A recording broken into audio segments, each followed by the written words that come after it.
Okay, good afternoon and many thanks for joining us right here on MX24 television. My name is Kwabena Kyenkyenhene Boateng. You're welcome to yet another edition of Opposing Views. We are still celebrating Ghana Month, and it's a very fantastic month to be celebrating. If you come to MX24 right now, you see virtually everybody in very, very nice and colorful African clothing, portraying a lot of culture from their various localities, and it's a very, very pleasing sight. I hope you are doing same in your neighborhood, in your homes, with your children, with your family members and the like, and perhaps even in your office. And so if you're not, please do. It doesn't hurt to wear something Ghanaian. Well, from everything I'm wearing now, including my shoes. So my shoes are from Horseman. These clothes are from Sandalwear. All of these people are Ghanaians. We are trying our very best to promote Ghanaians in this very month of March. And so today our discussion for Opposing Views is going to center on the fact that we are celebrating the Ghana month, all right, but perhaps there's a lot more we need to do to push Ghana beyond the frontiers we wanted to go beyond. And so when I return from this break, I will introduce some very interesting guests I have on the show today. I'm sure you'd love them because I love them.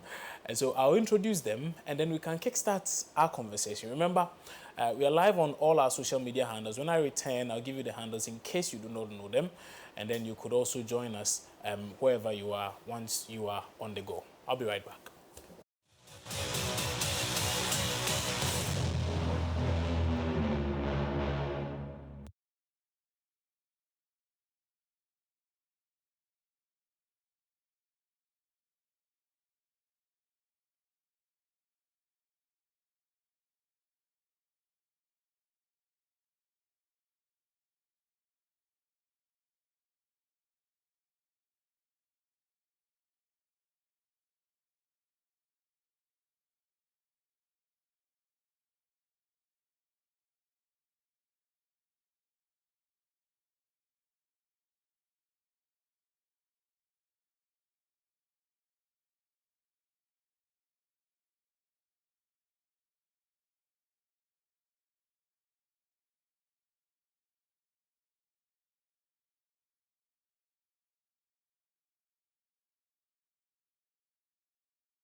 Okay, many thanks for rejoining in our conversation. Again, my name is Kwabena Kyenkyenhene Boateng. This is Opposing Views right here on MX24 TV, broadcasting live from our studios at Silicon Square.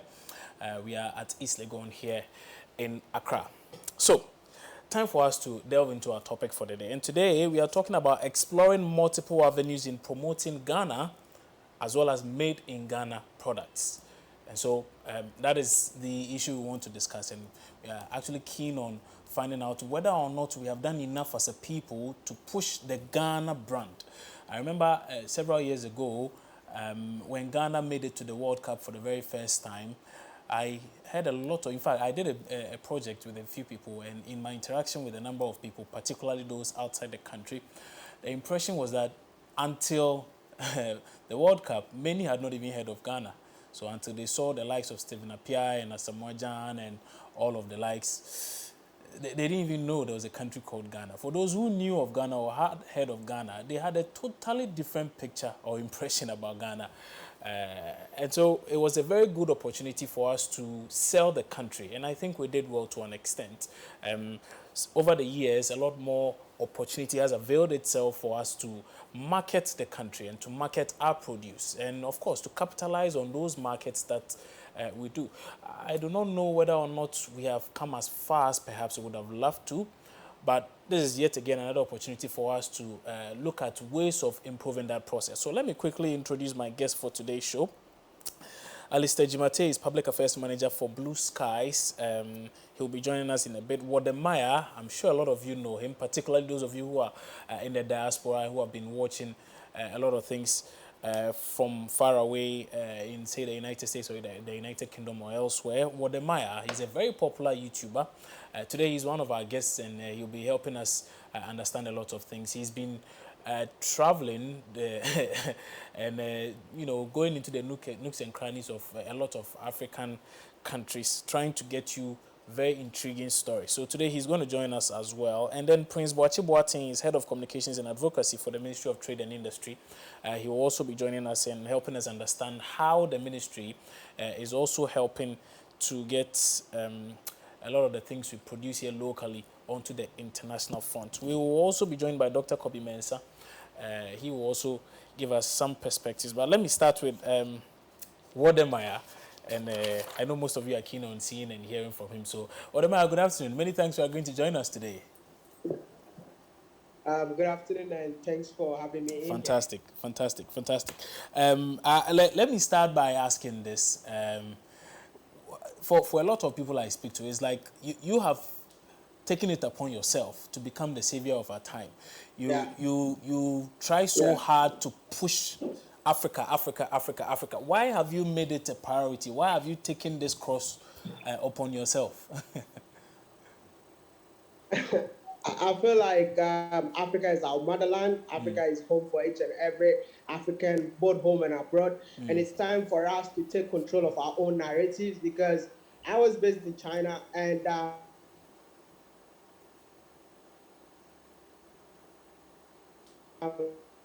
people did not even want to talk to me.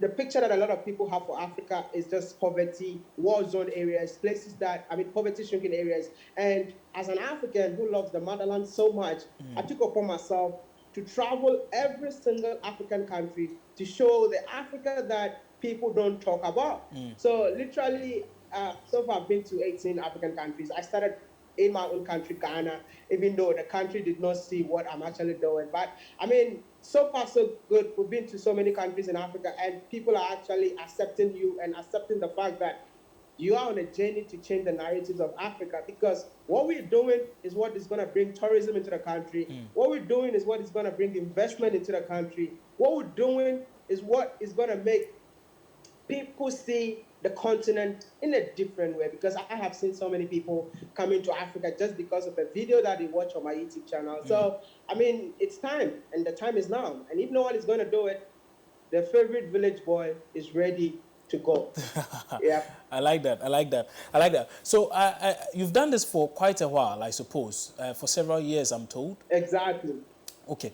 It's been 2 years now. 2 years now, okay. So in your interactions and in your reveling experience, what has been some of the feedback you get as you try to push a lot of things African? What has been the reaction? What has been the feedback you get? A lot of people get shocked, including Africans themselves, because they don't expect to see an African country this beautiful. I remember one of my first viral videos was when I went to Rwanda, when I sat in a gutter in Rwanda to eat, and people were so shocked to find out that Rwanda is just super clean. People couldn't believe it. Yeah. So literally all these things are trying to give a different picture. Like, for instance, South Sudan, right?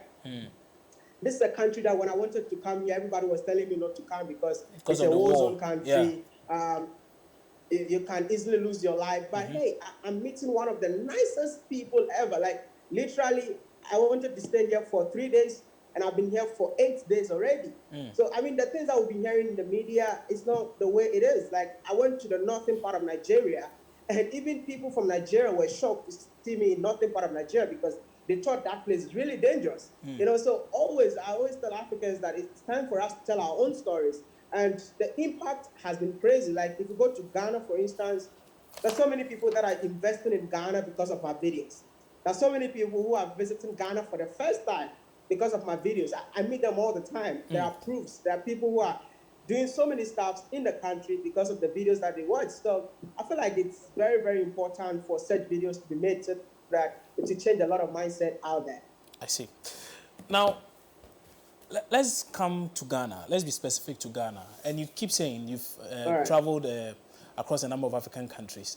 Now, in comparison to other African countries, what do you see to be the problem with us? How come Ghana is not marketing itself as much as perhaps we should be doing? And would you say perhaps there's a lack of consciousness on our part to push our products onto such markets? I feel like I would say the tourism board really don't understand what tourism is all about. Okay. They feel like if you're not in the traditional media, you can't be a tourism ambassador. If people don't know you in that country, you can't really represent or market the country. But like I said, I'm not here for your money. I'm not here for your fame or whatever. I am here to make impact. And I think Ghana has a lot to offer the world, but the way we market ourselves is the problem. You know, because there's so many people that are doing stuff that you don't even see them on our traditional media, but these people are really selling the country, especially when it comes to like content creators, like who have like wildly rich, because like, for instance, I'm here in South Sudan and I mean, I'm going to TV stations for interviews, I'm going to radio stations for interviews, and this is not even my country. But they know your worth. They know what you represent. They know why you're here. So, I mean, Ghana should try as much as possible to take a look at the content creators in the country, because we've got a lot of them in the country that I think they can use them to market the country. Know that influencers of those sort have wide audience than people that are in the country. I mean, if you know somebody in Ghana who is an influencer in Ghana, he's just in Ghana. It's only people from Ghana. So what are you marketing? Because these people are only known in Ghana. But you are marketing your country to Ghanaians and also people outside of the country. So I feel like the time is now. I mean, take a look at our footballers. They are known. Asamoah, for instance, can be an ambassador for the tourism board, because Asamoah is known not just in the country, but if you travel abroad, everybody will ask you, do you know Asamoah? Someone like that should be given the chance to, promote the country. I think he should even be the tourism ambassador for the country. So I think Ghana is not taking advantage of these things, but rather thinking that our local influencers worth more than people who have that international outreach. Yeah. All right, thank you. I like that. And personally also, I have observed, so for instance, I think I saw on CNN one time, Rwanda advertising on CNN, telling the whole world that Rwanda is the place to be. Come here, and the place is clean, the place is this, there are a lot of opportunities and the like. And so for the mass market of people watching CNN, they begin to get exposed to that which they perhaps have never seen about Rwanda before, and then their interest may peak. They may then decide to act on that. So I like the point that you've made there. Okay, I'll let you hold on briefly so that I can rope in our other guests also. Boateng Prince, he's head of communication and advocacy for the Ministry of Trade and Industry, and we are bringing them in because, of course, when it comes to marketing our produce and getting the whole world to know about the various things that you can get in Ghana, they are the ones who are responsible for that. And thankfully, he's the head of communications there, so he's going to help us understand a few things. Prince, good afternoon, sir. Thank you so much for agreeing to join us. Hello, good afternoon, my brother. Prince, how far would you say we have come as a country in getting the world to recognize our potential? Thank you very much. I would like to look at it from a different perspective before we even go global. Okay. I think that it's a bit difficult to get others to appreciate what you don't appreciate yourself. And so I think that the journey starts from home. And so we need to boost our domestic drive for patronage of our made in Ghana products, and for that matter, for tourist destination sites and everything that makes us Ghanaian. And that's where I want to take it from. And I'm happy we're trying to rope in the issue of the Ghana Tourism Authority and how they could help drive Ghanaians to appreciate what we have. At the Ministry of Trade and Industry, we've also been doing our bit of it to make sure that we get to that far. You remember that we've been organizing a series of made in Ghana fairs, trying to get Ghanaians to know what we produce and, for that matter, conscientize them on the fact that what we produce here is as equally good as what they consume from elsewhere. Beyond that, in going global, as you intimated, we've been participating in a number of international fairs and exhibitions as a ministry and through our agencies, especially the Ghana Export Promotion Authority, to try to get what we have here in Ghana to market it to the rest of the world. Same is equally done by the Ghana Tourism Authority and the Ministry of Tourism through a number of fairs and exhibitions that they also partake internationally. I'm aware of all this because I have been the public relations officer of the Ministry of Tourism before, and so I'm very much aware of what happens over there as well. So I think, in a nutshell, that's how I want to look at it from now. Let me ask this, though. I do hear... okay, so now I really want to focus on our products and how perhaps they are unable to go beyond our markets to other markets, because I do see a lot of imported products we are having to consume. Meanwhile, we have equally similar, or perhaps even better products which we could also push out there to the world. And one of the reasons I keep hearing a lot of producers talk about is the cost of doing business in Ghana, and that the cost is just too high. Now, to the extent that a foreign company will come into the country and perhaps after doing whatever they have to do with the GIPC and all, would most likely enjoy tax holidays of, say, 5 years, 10 years, some even 15 years and the like. And the Ghanaian business, which is already struggling to rake in enough money, is having to pay all these taxes and the like. Are we doing enough to support local businesses to go global? I think that we are doing something. As to whether that is enough, I think that will be better commented on by those who are at the receiving end of it. But for me, from the policy point of view, I think that we've done what we should be doing. There is always room for improvement, so I will not say that we've done everything that has to be done. At least, if for nothing at all, Ghana is hosting the headquarters of the African Continental Free Trade Area Secretariat. That is enough to tell you that even on the continent, colleague African countries and our heads of state appreciate the contribution of Ghana as far as promotion of trade within the African continent and beyond is concerned. There were other countries that bidded for it. It is not for nothing that Ghana won the bid ahead of countries like South Africa, Egypt, and the like, that people in this country, instead of appreciating our own, think that they are doing all the good things. There is something that was in what we presented that made them choose us ahead of all the others. So at least we are doing something. It can always be better. But then, if you remember, until now, doing business was very, very much frustrating. And some of us, from where we are sitting, must admit some of these things in order not to send the wrong signal to the private sector that we don't even know what they go through. Previously, to be able to do business in this country, you have to go and registrar general department, go to GRA, go wherever, all kind of frustrations.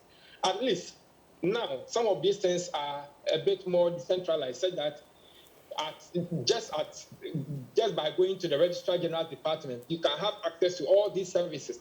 Even sitting by your internet, you can have access to all of these things. And so these are some of the things that we've been doing. even beyond this, when you go to, in terms of trying to decentralize what we do, we've constructed what we call the business resource centers. In about 57 of them are being constructed, 37 of them are ready in various parts of the country, so that you do not need to come all the way to Accra to get some of these things done. Okay. I believe that these are some of the things that we are putting in place. But the problem from our angle has been the quality, the finishing of the products that are done in this country. But on that score, I think that Ghanaian industries are doing better now. And it is for some of these reasons that, at least under the Continental Free Trade Area, a Ghanaian industry like Gandor Cosmetics, a Ghanaian company like Casaprecon, has been able to have a lot of transactions under the Continental Free Trade Area, even just when we started. And so at least there is something good that we are doing. I must be the first to appreciate that we can always do better. And for us at the Ministry of Trade and Industry, we welcome suggestions from anybody. They are free to come to us. If they invite us, we are ready to come. We are in this business together. Let me make one point before you going on to my other panelists. You know, there is this private sector institution, Confidence. Yeah. And just recently, they've done a research and come out with what the state of made in Ghana products are. We have not rubbished it. We are engaging them so that we see where they are coming from, and however best they can help us to work better. This country is not for us. This country is not for us at the Ministry of Trade, simply because I'm the PRO for the Ministry of Trade. I know better than everybody. If there are others who have equally good opinions and recommendations to share, we are ready to welcome all of them so that collectively we can move on as a country. All right, Prince, thank you for those initial remarks. We'll get back to you for a few more of those, but because you make mention of the activities of a number of local industries and local business operators, let me rope in Alistair. Alistair Jimate is Public Affairs Manager for Blue Skies. And for those of you who like a lot of fresh food juices, I know Blue Skies is a very popular brand amongst your fold. So Alistair, are you on? Can you hear me? Good afternoon. Many thanks for also agreeing to join in our conversation. Right. Thank you. I can hear you. Good afternoon to you and good afternoon to the other panelists. Fantastic. We are in the Ghana month, so we are trying our very best to push and promote Ghanaian-made products. And so you are one of the people we want to speak to on this very issue. Now, in our conversation with the PRO for the Trade Ministry, he says something very interesting that yes, they are doing something. As to whether it's enough, that's another thing. But he makes mention of quality. So we'll come to you so that you talk to us about the issue of quality and the like. But before then, how difficult or easy, should I say, how challenging is it doing business in a country like Ghana? Well, let me say a very big thank you to you for having me. And good to listen to Prince again. It's always very exciting to listen to him. The issue is that we all understand as a people that we have challenges over the years. And like Prince alluded to earlier, the situation is improved, but there's still probably a bigger room for improvement. I think that we are heading in the right direction. It used to be bad, or it used to be worse, but I can tell you that the situation as it is now is far, far better. And doing business in Ghana is more friendlier, more transparent, and more easier as we speak. So for a product like, say, Blue Skies to do so well in Ghana, for you to even begin to, so you started with a few products. I know you've added on. I know you who are now into plantation and the like, getting your own raw materials, and also you can get a lot more products done. And then even to the extent of exporting, how has the process been?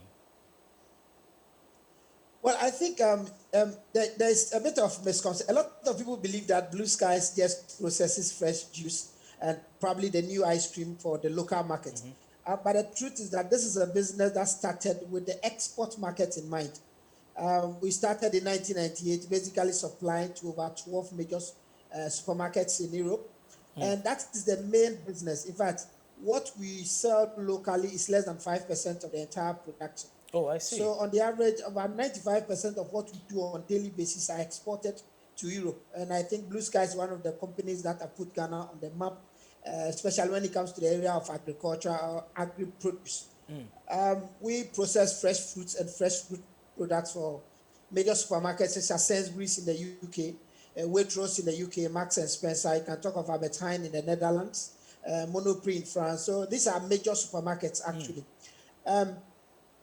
Starting the business in Ghana, I think one of the reasons why the business started here is because of the free zones concept then, which actually encourages individuals or private sector players to invest in the country and add value. I've always said that one of the major dislink between our development has been our inability to add value to the rich natural resources that nature has given to us. And I've always been citing the example that Ghana was known as a Gold Coast, and most of us pride ourselves when travel outside this country. So where do you come from? Say, I'm from Ghana. And most people are asked, have you even seen gold before?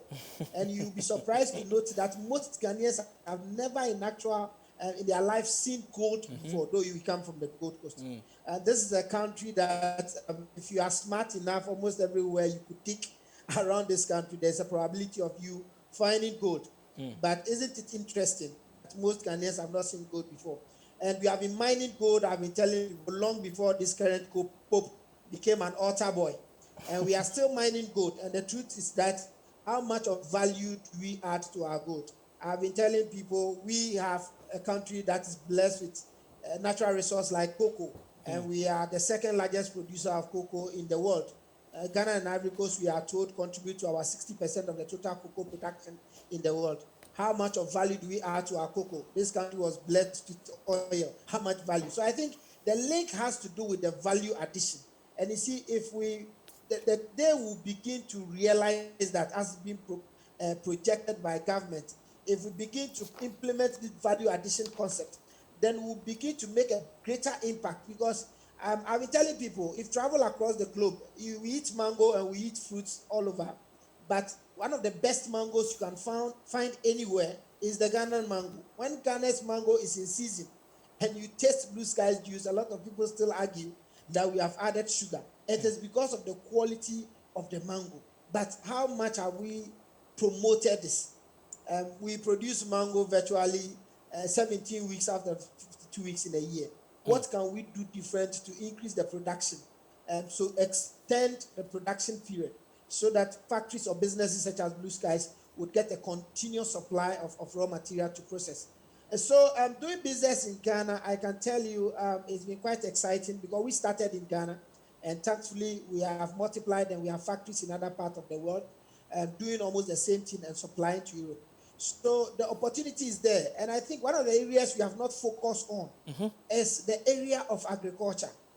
Because I think that I've always been telling people after now, we don't have so much in terms of agro-tourism in this country. There is so much for people to come and see. There are even Ghanaians that lives in the diaspora who probably think that pineapples grow on trees. And we think that there is so much we do in terms of what we produce, how we process our fruit, the kind of standards and the quality systems that we have in place, and the resourceful nature of the people we have. And these are the things that I believe we can promote. It's not just about the issue of tourism is big, and I think we need to consider all these areas. So doing business in Ghana has been quite exciting from our perspective, because this is the business where we started with some 35 people in Ghana, and we have grown to over 2,500 people currently, even in COVID. And we have engaged other people, and we have multiplied across the globe. So I think there is something special about this country, and it is important, like my brother Prince said earlier, that we begin to appreciate what we have. And I'm sure that once we do that, and then we'll be able to promote this back. Because if you are in our own discussions, we look down upon these huge opportunities that we have, it will be very difficult for us to promote Ghana in any way, because we ourselves do not have confidence in what we do. But I think that once we appreciate what we have as a people, we eat Ghana, we drink Ghana, we wear Ghana, and we have so much pride in it that we'll be able to tell other people about some of these wonderful things we are blessed with as a country. All right. Alisa, thank you. Now, Dr. Kobi Mensah will join in the conversation. And Dr. Kobi Mensah is the coordinator for hospitality and tourism management at the University of Ghana Business School. He is joining us also. And I'm very keen on hearing him speak on this particular subject because he's an authority when it comes to some of these things. So, Doc, good afternoon, sir. Thank you for joining us.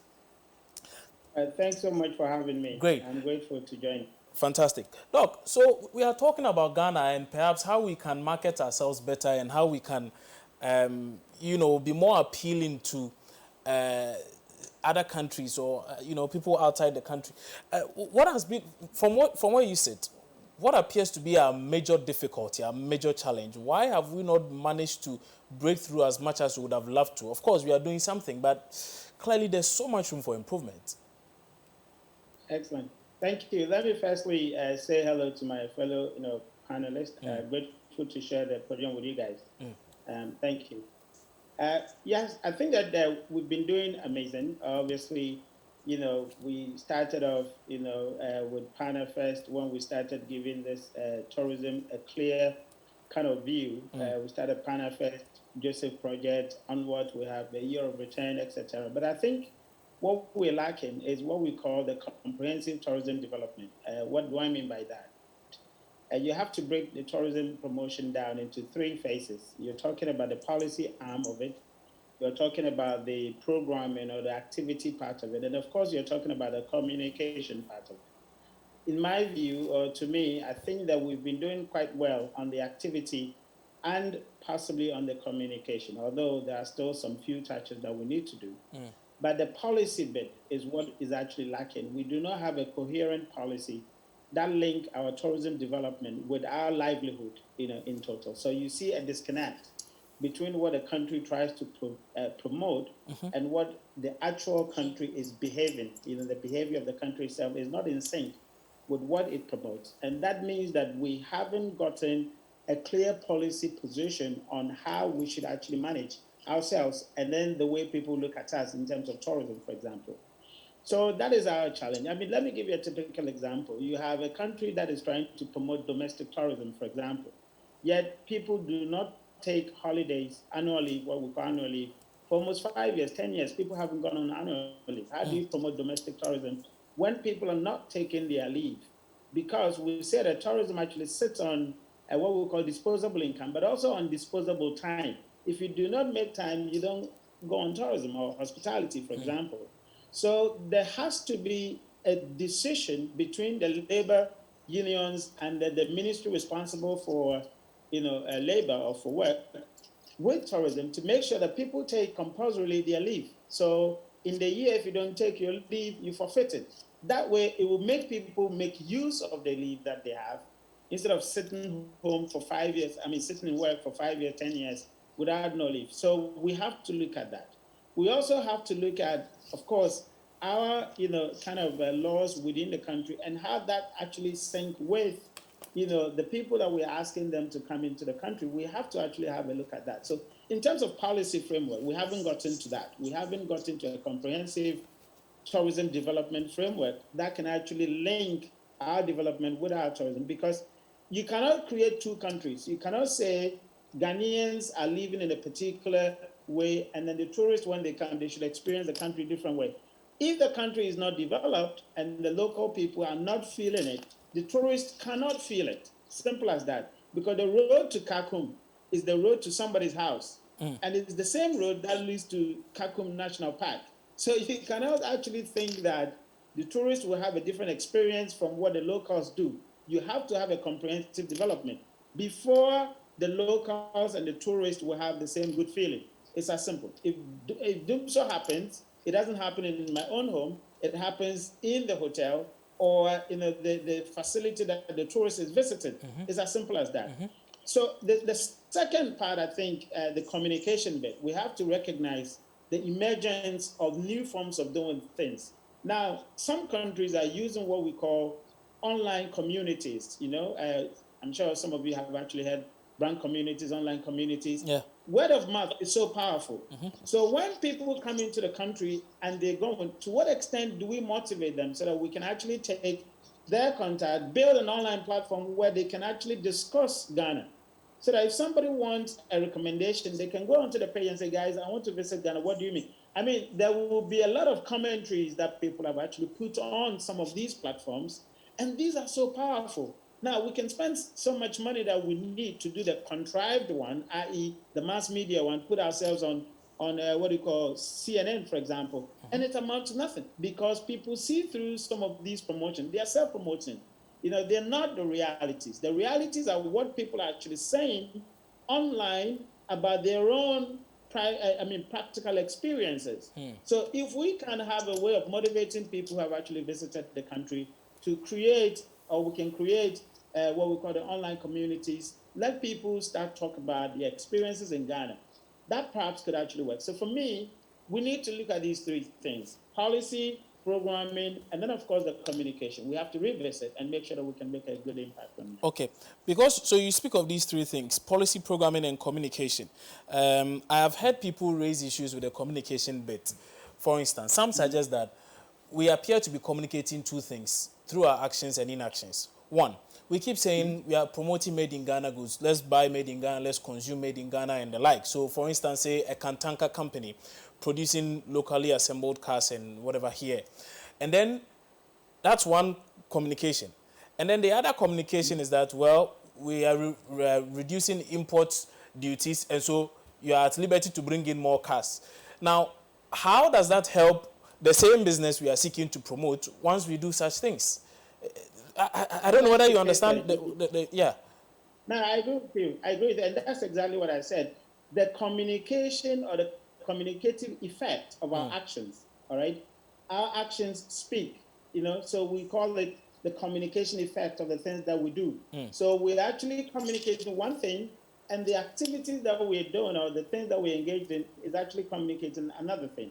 And that's why we need a comprehensive policy framework that actually says that if we see ourselves as that, and we are promoting ourselves as that, then of course we have to live by these tenets. And so there must be some policy guidelines that actually, you know, kind of give us some framework of how we should live in order that we can meet those objectives that we've set ourselves. And that's where we're failing, because we're thinking tourists should come in, you know, and live in a different Ghana from what people are actually living in another Ghana. It can't be possible. I see. Because it is as it says. So exactly what you're talking about. We have to recognize that our activities speak, and they have to speak in sync with what we're promoting. If they're not speaking in sync with what we're promoting, we're definitely off. Okay, all right. I'll try and put this question also to our colleague at Prince. He is with the Trade and Industry Ministry. We'll come to him again for a bit of an answer to this also. Why there appears to be, you know, different forms of or different kinds of communication. At one point we are saying one thing, at another point we are doing another thing. So it appears we are confusing the people as to what it is we really want to tell them. But let me go back to Wodemaya. Wodemaya, I hear a lot of people talk about, so I gave a clear example when I started the show about a certain project I worked on some time back when Ghana had just qualified for its first World Cup appearance. There were a number of people I spoke to who had never heard of Ghana and got to hear of Ghana through the World Cup. And so that became, okay, so we've lost Wodemaya. But and then I'll try and bring him back and then ask him this very question. But because we were still talking about the issue of the communication, let me go back to Prince. Prince, so I'm sure you're following the discussion. And I gave an example about how we appear not to be communicating one single thing because we say one thing and then our actions seem to portray something else. Why is there such a disconnect? You are with the Ministry of Trade and Industry. Perhaps you'll be in a better position to help us understand what the situation is. Thank you. Right. Talking of the disconnect, I even though I appreciate that if there is that disconnect, then it is a bit challenging, and I agree with Doc. Oh, you don't agree there's a disconnect? You don't agree there's a disconnect? I'm saying that it's possible that there might be, and if it is, then it's challenging. But from where I am sitting at the Ministry of Trade and Industry, I do not see it that way. Maybe it might be so with other ministries, and it's good it's coming up because this is coming up not from any main person, but Dr. Mensah. And I've been following him, and I appreciate his views on some of these matters. And so it cannot just be that he's speaking out of the vacuum. And so I welcome that issue that he has raised, except to say that at the Ministry of Trade, we try to practice what we preach. Somebody like Alistair knows me so well, and he can count the number of times he has seen me in any attire other than an African print or something made in Ghana. Same for my minister, and as for that one, I'm sure all of you can attest to it. You can count the number of times you have seen my minister in suit. Same with most of the officials at the ministry, and you can come there anytime without notice to us to try and sample our dressing. And so, but then that is just at the Ministry of Trade, and that's why I appreciate where Dr. is coming from. Because if we are supposed to be leading that effort, then beyond our ministry, we should be seen to be getting other ministries and agencies to follow suit.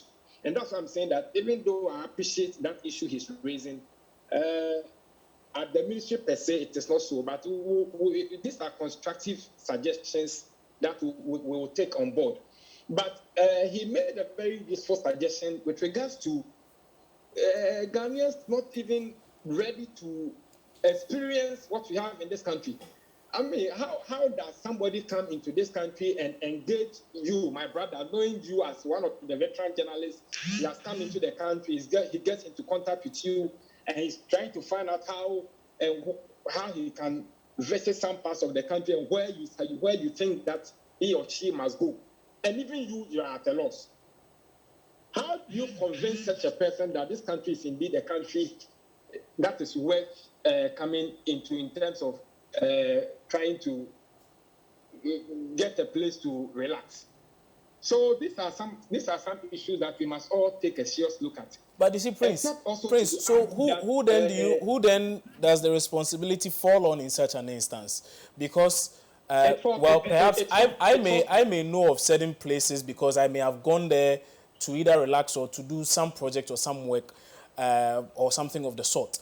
But for the many people, it's what you feed them that they intend communicate to the people. So if there's no information from your end to the populace, how do they then begin to appreciate that all of these things are available, and then we can also communicate to our colleagues elsewhere who may want to come to Ghana and then engage in some of these things? That's a good issue you've raised. But then, my brother, Doctor indicated that some of these things are best received when they are done one-on-one, when it's sort of a third-party recommendation. The Ghana Tourism Authority has been doing a lot. When you go on their website right now, almost every tourist attraction site in this country is there. Some of them with writings about them, even if it might not be much, at least some brief to guide you as to what to expect. Events are organized: paragliding, emancipation, Pana Fest, Year of Return, Made in Ghana Fest, whatever. So all these things are in place. But then, how does the Ghanaian get to appreciate all this and to partake in it? If they do not partake in it, to be able to share, for people to also appreciate. Because you remember, Dr. raised a very critical issue of contrived. We've done some of these things already, my brother. Whilst I was at the Ministry of Tourism, we were part of this Eye on Ghana on CNN. So these things have been done a lot. Even though I would say that, yes, some way, somehow, we've achieved some benefits out of it. The question is to what extent?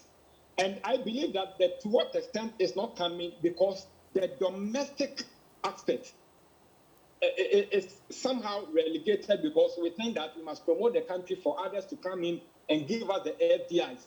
But I assure you, they may come. But if the structures you have put in place in the country, if the reception of the people, if the attitude of the people with regards to what we say we are promoting is not there, I bet you there will not be repeat visits. There was a question I intended asking Wodemaya, but I think I'll put it to you and maybe Dr. Kwabena Mensah. It has to do with how people get to appreciate a lot of worth or quality in other places or in other countries, not necessarily through the traditional means. Now, an example is how I mentioned the issue of the World Cup and Ghana qualifying. There's also the issue of music, movies even. So we are here in Ghana. We watch a lot of things on Netflix or any or Hulu or wherever, and get to appreciate, for instance, what happens in Nigeria or Rwanda or maybe a particular, how do we call it, issues relating to a particular clan or tribe elsewhere. Again, how have we done when it comes to using some of these platforms to promote the Ghana agenda? Okay. You recall that when Ghana participated in the World Cup, I mean, there was everything to show that Ghana was there in terms of branding, in terms of our songs, in terms of our diet, in terms of even the supporters. You saw how some of them had painted themselves in Ghanaian colours. I agree. But all of that seems to have dwindled. How did we capitalize on that? It was a good platform, but how did we capitalize on that? Did we leverage on it enough? Oh, I think we did. I think we did. I think we did. I mean, from 2010, you could see the number of. If you look at the tourism statistics, and this one I may not be able to fence it now but for where I am, but you can go on the Travel Ghana website, that's the site of the Ghana Tourism Authority, and you will see the tourism statistics before 2010 and after 2010, and you see the number of visits that we had into this country when you compare also the number of tourism investments and the tourism revenues that accrued to the country prior to and during that period. It is clear for everybody to see that, in fact, a lot was achieved beyond that period. Doc, would you say we have taken enough advantage of the exposure or the platforms we got in these instances I speak of? And so, for instance, again, I would ask, so for instance, issues of a lot of people, okay, so I got to know a lot about Kenya through a certain artist whom I used to listen to. And so that gave me a fair idea. Oh, okay, so Kenya perhaps is this, Kenya is that. Okay. Do you think domestically we are doing enough through such platforms, say movies and say music productions and the like? And perhaps are we getting the needed support to continue in such step? Thank you very much. I think that let me say that I agree with Prince when he says that the Ministry of Tourism has done a lot. To be very honest with you, there had been an absolute, kind of improvement. Obviously, over the last, if I should say, over the last, 8 years that I have particularly monitored, there had been massive improvement in terms of how we actually have communicated ourselves. In fact, internationalization-wise, Ghana is seen as one of the, attractive tourist, destinations.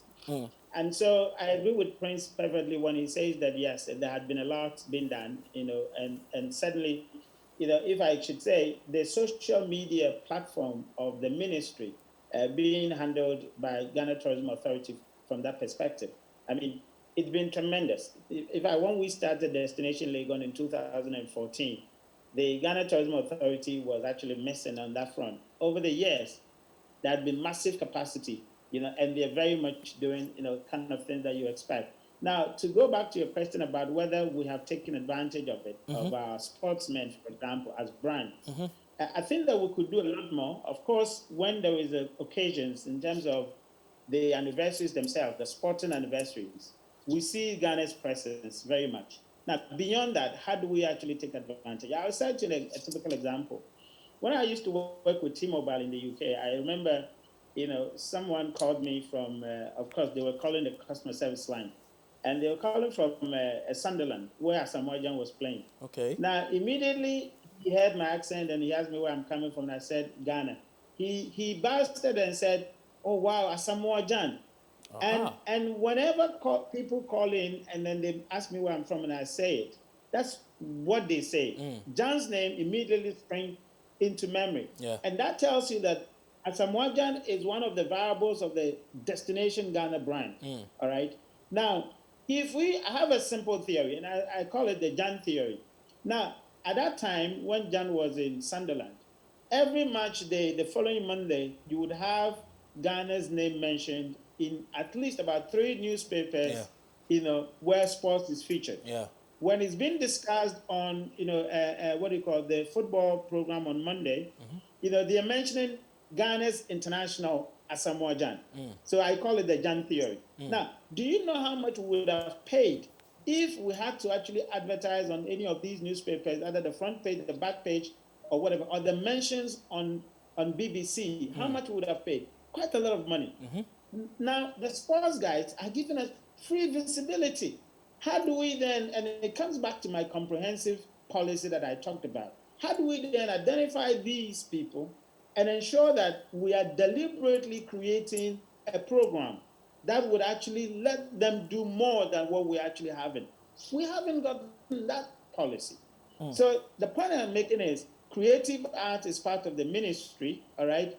Sports, certainly part of the tourism agenda. How do we ensure that almost every facet of our life, in terms of ministerial sectors, do we identify the tourism potentials or the tourism aspect of them and have a comprehensive policy regarding that?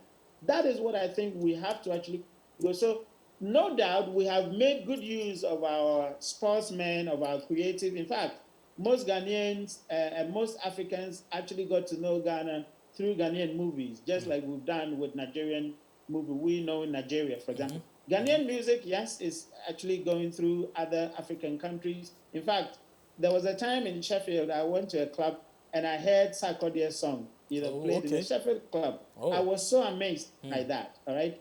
So definitely there are tourism, effects of some of these things there. Some of them are purely tourism activities. Music is part of tourism. Creative arts, it's part of tourism, of course. There are other, sectors of the society that are actually part of tourism. Education, for example. Legon University of Ghana is a huge tourism trove, for example. All right, people pay money to go and see Oxford, to go and see Harvard. Yeah. University of Ghana is a massive tourism destination. How do you know about that? We don't have a tourism desk at the university, do we? We don't have a tourism desk in the Ministry of Tourism or Ghana Tourism Authority that could take people to University of Ghana to come and see how the university, when it was built, who had been there, etc. We don't have it. Meanwhile, we have what we call educational tourism. That gives epistemic value. When we talk about epistemic value, we're looking at knowledge, for example. How do we explore that? We're not doing it. So I think that, yes, we've done a lot more, but we have so much more to do. Now, when the Ministry of Tourism is actually doing a program, they don't even invite the universities. I've complained several times. Look, UCC... Prince, you have to invite them, Prince. Are you taking notes? A very big tourism school. Legon has a very big tourism program, but they don't invite us, Prince, strangely. You have to invite them. If not, there'll be chaos. So please, make it a point to invite them next time round. Anyway, so there are 2 legs to this conversation. I want to wrap up with the last leg, which has to do with the business aspect of it. That's why we actually have somebody from Blue Skies joining us in our conversation. So, Alistair, I'm sure you've heard all of our conversation. That has been one leg of it, and you are giving us the business aspect of it. I want to take a look at this, and you told us that you've tried very hard to focus a lot more on the foreign market, and that, in fact, but for you speaking today, I did not even know that we only consume about 5% of whatever it is that Blue Skies produces, and that 95% is exported to foreign markets. I never knew that, and so that's very, very good information you are giving us there. But what have been some of the major challenges you have had to face in your bid to do this? Well, I think these are just the typical business challenges that most businesses equally go through. Okay. Before I even come to that, let me just acknowledge one thing that Doc said. Okay. And my brother Prince seems to have a bit of challenge. You see, I understand clearly that the Ministry of Trade and Industry has a focus. And over the years, they have been championing one thing, which is Ghana. But the question is, how does that synchronize with the Ministry of Agriculture? How do we link that to the Ministry of Education? How does the other? So I believe that they are doing quite a lot, but going solo would not really help the situation. We need to have, like Doc said, a comprehensive policy that covers all these areas, that's taking us to one single direction, that everybody is going to work towards that for us to achieve that which we set ourselves to achieve. From the business perspective, like we're talking about challenges, for us, because we operate mostly in Europe, anything that affects the global environment does affect us. And we are always happy to say that though it is quite challenging, we have managed to surmount some greater tax challenges over the past years. When there was a volcanic eruption in New Zealand, our business almost grounded. Wow. And so for us, we look at the global space in everything that we do. But when we come locally to the local area, in the agriculture sector, one of the major challenges that is a bit impeding growth and development is about our own land tenure system. Yeah.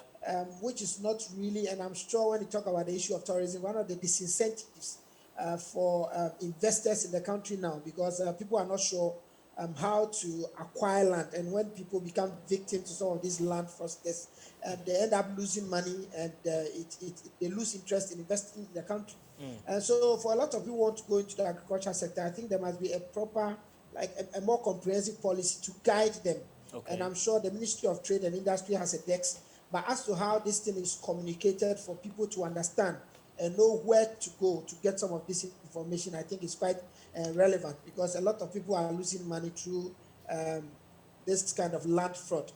One of the other things also has to do with the issue of water and energy, and I'm sure Doctor has alluded to that earlier, which equally affects industry and its operation, and it's something that needs to be looked at. Access to basic services in communities. And like we said, we can promote tourism in any platform the way we want. But if the road network to Kakum, like the doc said, is bad, there's no way people will be encouraged. And the same thing, most industries and most businesses are confronted with some of this poor road network, power fluctuation. But I must admit that it is better than it used to be. But I strongly believe that there is still room for improvement, and we can do better. Okay. Other things like access to finance, and then even quality standards. Fortunately for us, I always say that we operate with international standards, so it doesn't make it difficult for us to meet a local standard. But it's very, very important for us to synergize some of these international standard operation methods into our local ones to give us that global perspective, so we'll be able to operate anywhere. Thankfully, a company like Blue Skies, like I said, if you go to Holland, one of their major supermarkets, Albert Heijn. Albert Heijn is the largest supermarket in Holland anyway, with over 500 and something stores across Holland. We supply almost about 40% of their fruit needs. And I'm sure a lot of Ghanaians go to Albert Heijn, they buy either coconut or mango or pineapple products, and they'll be wondering where is this coming from. Like it was said earlier, one of the things we are working on, which I think as a country we need to do a lot more, is the issue of packaging or presentation. Okay. And I'm sure it speaks volumes about what we do. And I'm sure if you go to Sainsbury's or Waitrose in the UK, it will be difficult for us to differentiate between what comes from Ghana and what comes from other parts of the world, because we produce to meet their standards. And it is important for us to work on some of these basic things. And I'm sure Ghana is one of the greatest places to be. Okay, Alistair, thank you for that clarity there and for all of the views you've shared. And I think I would like to also thank our other guests who have joined us and helped us appreciate a lot more what it is that we can do to actually improve the situation we currently find ourselves in. Prince Boakye Boateng is Head of Communications and Advocacy at the Ministry of Trade and Industry. Alistair Jimate, Public Affairs Manager for Blue Skies. Wodemaya is a YouTuber, a very popular one for that matter. He also joined our conversation, as well as Dr. Kobi Mensah. He's coordinator for hospitality and tourism management at the University of Ghana Business School. Gentlemen, I'm really, really grateful that you took time off to join us in our conversation today. Thank you so much for joining us. There are a couple of messages I think I'll just go through quickly, and then we can call it a show. There's Kofi Preman. Kofi says the NP. Okay, this is a political thing. No, we are not keen on doing anything politics today, so I'm sorry. Mimi Busumbru, however, says Rwanda is doing a great job when it comes to promoting their country to the world. They sponsor Arsenal, and you see, visit Rwanda on Arsenal's jersey. I believe Ghana can do more. Okay. Arsenal is losing a lot of matches now, though, so I don't know how that is affecting the Rwanda sponsorship. But that's fine. That's just a comment I just wanted to read. We are grateful you at home and in your offices also took time off to watch the show. I'm sure you have learnt a thing or two. I certainly have learnt a lot. And on Monday, we will be back. But of course, when you visit our social media handles at MX24GH on Facebook, Twitter, and particularly Instagram, you would see a lot of very interesting photos today, because I told you that everybody here at MX24 is in some really, really fine African print, because we are trying to promote African wear, African. When people see me all the time, I'm wearing African print, and they don't seem to understand why. Monday to Friday, it's not a Friday thing for me. It's a daily thing for me. I think you should try it at home also, wherever you are, and so that we can all help push the Ghana agenda. My name is Kwabena Kyenkyenhene Boateng. I'm grateful to you for taking time off to watch us. I'll see you on Monday.